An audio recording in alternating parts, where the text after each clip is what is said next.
bom dia para vocês. Espero que todos estejam bem. Estou com saudade de vocês, bastante saudade. Espero que a família de vocês também esteja bem, todos aí na casa de vocês. Estou aqui para a gente continuar mais uma leitura, né, na nossa aula de leitura, com o livro Volta ao Mundo em 80 Dias, do Júlio Verne, né? Espero que vocês estejam gostando. Ontem nós terminamos com o Phillians e o Passepartout embarcando aí numa viagem de trem, fazendo uma aposta que conseguiriam dar a volta ao mundo em 80 dias. Vocês devem estar se perguntando, né, para quem é da geração aí da internet, né, da tecnologia de hoje, como assim? É muito fácil, é muito simples. Mas naquela época, né, no século XIX, era muito difícil. Nós não tínhamos toda a velocidade do mundo, toda a tecnologia que nós temos hoje, tá bom? Então vamos lá, ver quais as aventuras que aguardam esses dois aí aventureiros pelo mundo, certinho? Capítulo 3.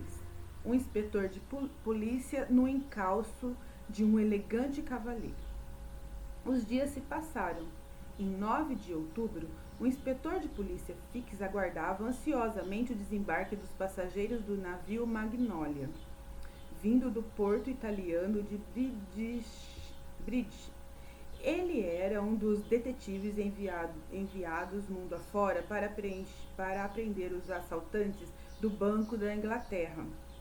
2 dias antes, Fix recebera a descrição dos ladrões. Tratava-se de um cavaleiro alto, elegante, portando sempre uma cartola, com cabelos loiros, bigodes longos e perfeitamente dividido no meio esses cabelos. Sua respiração pesada foi finalmente abafada pela chegada do Magnolia. Em meio a muitos passageiros, apareceu um mais afoito, que perguntou ao policial onde ficava o escritório do consulado inglês. Era Passepartout, que precisava carimbar o passaporte de seu patrão, Phileas Fogg. Ao ver a foto do cavaleiro inglês, Fix ordenou que se apresentasse às autoridades imediatamente. Afinal, Mr. Fogg tinha a aparência do suspeito do grande roubo do banco. Entretanto, para prendê-lo, o detetive Fix precisava de um mandato de prisão enviado por Londres. Passepartout voltou ao navio e poucos minutos mais tarde, Phileas Fogg entrava no escritório do consulado. Fix o aguardava ao lado do cônsul, que carimbou o passaporte do inglês e o liberou. Não havia nenhum motivo para não deixar seguir viagem, pois os seus papéis estavam exatamente em ordem. O inspetor ficou furioso, mas nada pôde fazer. Como o mandato de prisão não chegaria a tempo, Fix não pôde detê-lo e sequer deu conhecimento ao passageiro inglês de que ele corria risco de ir para a cadeia. Acompanhado por Passepartout, Phileas Fogg retornou a bordo calmamente. Fix, sem querer perder o seu suspeito de vista, decidiu embarcar no Magnolia rumo a Bombay, uma das maiores cidades da Índia e que pertencia à coroa inglesa. Lá, ele esperava receber o mandato para prender aquele homem misterioso que, aos olhos do detetive, procurava fugir da polícia. O Magnolia seguiu então pelas águas do Mar Vermelho e a pleno vapor. Até aquele trecho, Phileas Fogg estava cumprindo com o que havia programado rigorosamente. O tempo despendido em Londres até Suez, cidade egípcia, não lhe dera qualquer ganho ou perda. Tudo ocorrera sem nenhum sobressalto. O trajeto de trem de Londres a Dover, a travessia do Canal da Mancha de barco até o porto de Calais e dali até Paris, a capital francesa, sempre de trem, via Turim, no norte da Itália, até o porto de Brindisi, bem na ponta do salto que ajuda a formar a bota desse país, e já a bordo do Magnolia, todo o trecho da Europa até o Egito, tudo conforme o que fora calculado. O caminho da Índia, a embarcação fez uma escala em Aden, ao sul da Península Arábica, para se para se reabastecer de carvão. Passepartout encontrou o agente Fix a bordo, sem perceber que o policial estava no encalço do seu patrão, claro. O inspetor procurava mais informações sobre as intenções do tal cavaleiro inglês. Fix ficou mais desconfiado quando Passepartout relatou que Mr. Fogg o chamara para a viagem repentina ao redor do mundo por conta de uma certa aposta. As suspeitas aumentaram ainda mais quando o francês contou que carregava uma bolsa novinha, cheinha de dinheiro, notas novinhas do Banco da Inglaterra para pagar as despesas da longa jornada. A ideia parecia uma loucura, mas ele seguiu as ordens do patrão e nada mais sabia sobre o assunto, simplesmente que dariam a volta ao mundo. Nem queria saber. Para ele, que nada conhecia fora a Europa, tudo se tornara uma grande aventura. Capítulo 4.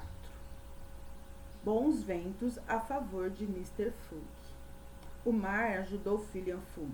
O Magnolia avançou rapidamente pelas correntes do Oceano Índico e chegou a Bombaim em 20 de outubro com o gancho de 2 dias em relação ao previsto. Phileas Fogg sequer cogitava conhecer a beleza da cidade, nem mesmo ver os seus fortes, suas magníficas bibliotecas, suas feiras animadas, seus bazares, suas mesquitas, as igrejas, nada. Ao pisar em solo hindu, simplesmente rumou para o consulado britânico. Mais um carimbo confirmava seus passos ao redor do mundo.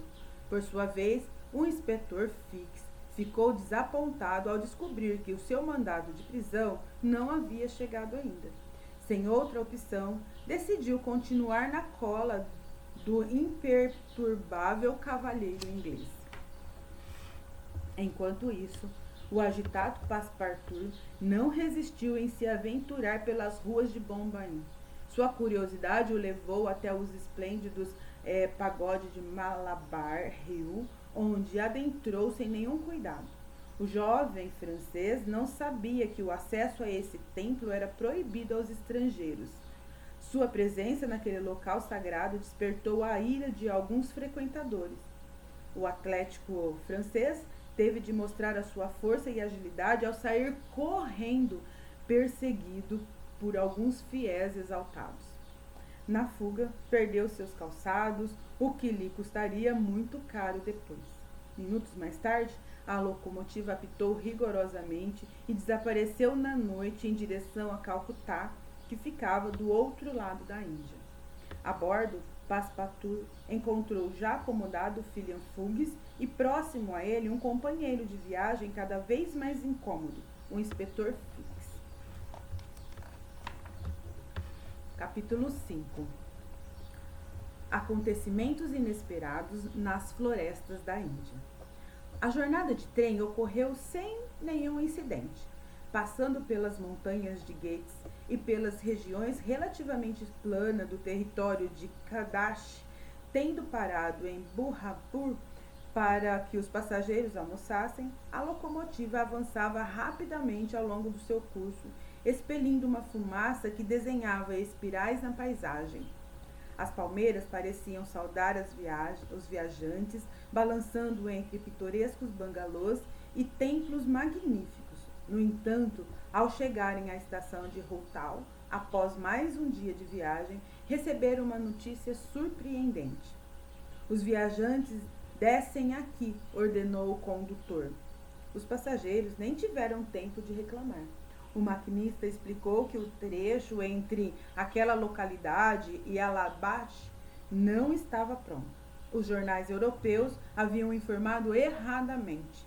Quem quisesse seguir até Calcutá e completar a travessia até o leste da Índia, precisaria passar pela floresta utilizando outro meio de transporte que não o trem. O calmo cavaleiro inglês não se abatia nunca, pois sabia que os 2 dias ganhos nas etapas anteriores serviam justamente para enfrentar os contratempos que pudessem surgir adiante. A solução para chegar do outro lado não tardaria. Passepartout, ainda descalço, ao sair para comprar algum tipo de sapato, encontrou mais que um belo par de pantufas de couro. O criado descobriu um modo de locomoção inesperado, nada mais, nada menos do que a bordo de um grande elefante. Mr. Fogg contratou um guia hindu que conhecia muito bem os atalhos da região e em poucos minutos embrenharam-se pela selva indiana. Phileas Fogg acomodou-se na parte traseira de um balaio. Na parte dianteira foram colocadas as bagagens da dupla. Passepartout ficou em cima das malas, logo atrás dos guias, que os conduziam mato adentro. A marcha do paquiderme, sem surpresa, enquanto Passepartout sacolejava como se estivesse num picadeiro de circo. Macacos observavam a cena e faziam 1000 caretas. Pareciam zombar do francês e de suas acrobacias malucas.